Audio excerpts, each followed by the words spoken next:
աշխարհամատրանք Կիրակի է կոչվում, որտեղ աշխարհի բոլոր մատուրների, աշխարհի բոլոր եկեղեցիների Կիրակին է, աշխարհամատրան։ Առաջին եկեղեցին վերնատունն էր, որտեղ Քրիստոս իր աշակերտների հետ վերջին ընթրիքը արեց, որտեղ Սուրբ Հոգին իջավ, որտեղ հենց վերնատանն էր, որ առաքյալները հավաքված էին եւ Սուրբ Հոգին իջավ ու առաջին եկեղեցին հաստատվեց իբրև Սուրբ Հոգու բնակարան, իբրև Աստծո տաճար։ Այնուհետև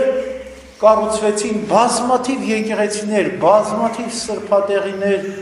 ամբողջ աշխարհով մեկ։ Առաջին եկեղեցին, որ հզոր ու մեծ է, բնականաբար Հարության տաճարն է, Քրիստոսի գերեզմանի վրա կառուցված Երուսաղեմում եկեղեցիների մայրն է Հարության տաճարը, թեպետ ժամանակով